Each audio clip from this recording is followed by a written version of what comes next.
If you told me the most exciting thing to come out of opening night live would be a LEGO Batman game, I'd probably believe you. You gotta learn to temper your expectations with these shows. Anyway, last week LEGO Batman Legacy of the Dark Knight was announced at Gamescom's opening night live, and because Batman is my favorite superhero, I immediately got excited for it. I figured it was going to be a retelling of the Dark Knight films with the Batman included, but it's actually an original story using scenes from those movies adapted into the comedically whimsical LEGO form.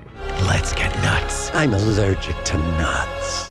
Okay, but that is an accurate Joker response. This premise alone already sold me on the game, but then something amazing happened. Hey, we got some snoopers over here. Oh my god, that's Arkham combat.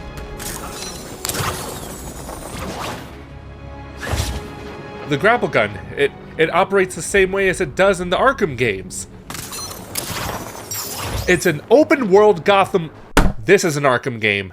As if I couldn't be more interested in a new LEGO Batman, the developers at Traveler's Tales are taking everything I love about the Arkham series and putting it in this game, with Matt Berry as a bonus. Ah!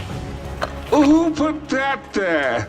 I could have really hurt myself. After consuming as much content about LEGO Batman Legacy of the Dark Knight as I could, I officially declared it my second most anticipated game after Metroid Prime 4. I've waited 8 years for this game since its announcement, but I've also been waiting for a new Arkham game since Knight 10 years ago, so they're of near equal importance to me. And I'm not alone in this. Many fans have said that this new LEGO Batman game is the most exciting announcement from opening night live. Even the joy from the head of development Jonathan Smith was infectious. We are so thrilled to reveal this game! So why is LEGO Batman Legacy of the Dark Knight making such a huge splash right now? Don't LEGO games come out all the time? Why is this one special? Well, as I said 20 seconds ago, we haven't had a new Arkham game in over 10 years. Developer Rocksteady's Arkham trilogy was concluded in 2015 with Arkham Knight, which was good, but also divisive thanks to its over-reliance on the Batmobile/tank and the true ending being locked behind 100% completion, meaning collecting every single Riddler trophy. Oh god, we'll get back to that. Despite their flaws, these games are considered genuine masterpieces by not just Batman fans, but video game fans as a whole. The worlds in these games are fun playgrounds with the classic Batman aesthetic, the combat in them is damn near perfect, and the Metroidvania progression is rewarding. I wonder why I like these games so much.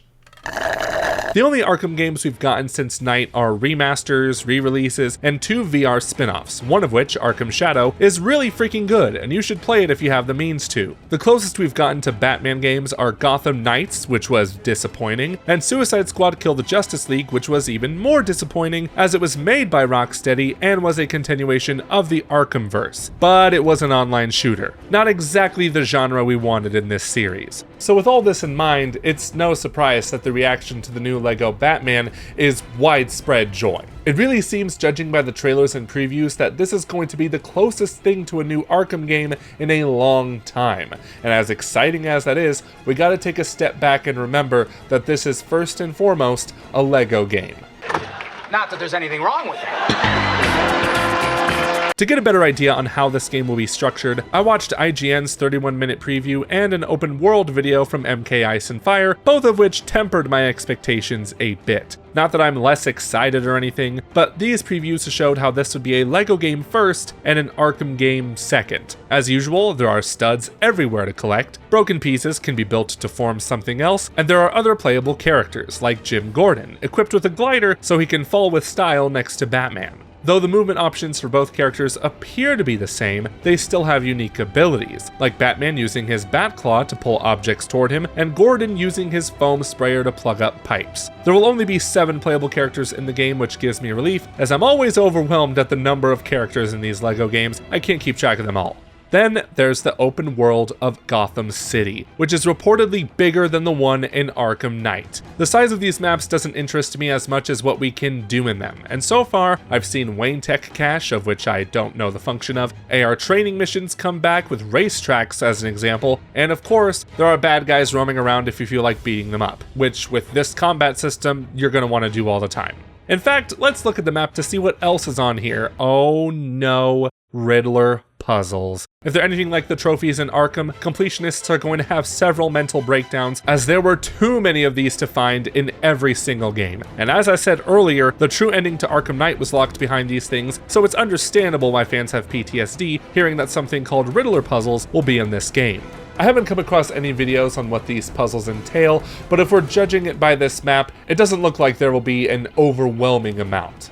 That said, aren't LEGO games infamous for having too many collectibles? It should just come with the territory at this point. Even with these LEGO-isms of LEGO Batman Legacy of the Dark Knight, you can't help while watching the gameplay to notice the Arkham inspirations. It's cool to have the grapple gun back, but even better to have the grapnel boost, which makes traversal a lot more fun and faster. Finally, combat is where it's at, with Batman throwing punches in an arena surrounded by bad guys. Only this time with a lot more slapstick. Bat frying pan, anyone?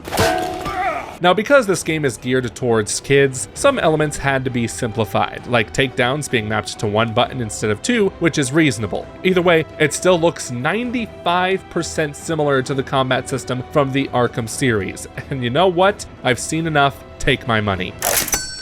Never leave the cave without it. LEGO Batman Legacy of the Dark Knight looks amazing. Yeah, it's a LEGO game first, but it looks to contain enough Arkham fan service to be a fun successor to those iconic games. With year after year of constant disappointment with DC games, it is refreshing to see that the developers at Traveler's Tales know what they're doing with Batman. And Jonathan Smith went on record saying, "You can't think about being Batman in a video game without appreciating the achievements of our friends and colleagues at Rocksteady." What a class act. Now, I'm not expecting this game to be perfect when it comes out next year, but judging by the hands-on reception from people who've played the demo at Gamescom, it sounds like it will be well worth the hype. However, my biggest hope is that this new LEGO Batman sells so well to the point that Warner Bros. Games will have no choice but to look at its success and finally give us what we want. A remaster of Batman Arkham Origins. Or a new Arkham game would be nice too, I guess. Seriously though, it wouldn't surprise me if this became the best-selling LEGO game. To be fair, that is what you get when you combine LEGO and one of the most popular superheroes of all time. But if it does hit this milestone, I gotta think this should send a message. Aside from a few spin-offs, Warner Bros. Games have been sitting on the Arkham series for far too long, and it's time to bring it back in a big way. As exciting as this new LEGO Batman is, it's only a step in the right direction to get a fully fledged Arkham sequel or continuation of some kind. We could speculate all day what that would mean, but for now, it's time to embrace LEGO Batman Legacy of the Dark Knight in all its glory, and I cannot wait to play it next year. Okay, that's all the time I've got. I gotta get back to playing Batman Arkham Origins on my Nintendo Wii U. I'm actually playing it on PC. I'm sorry, it just looks and runs better on PC. Sue me.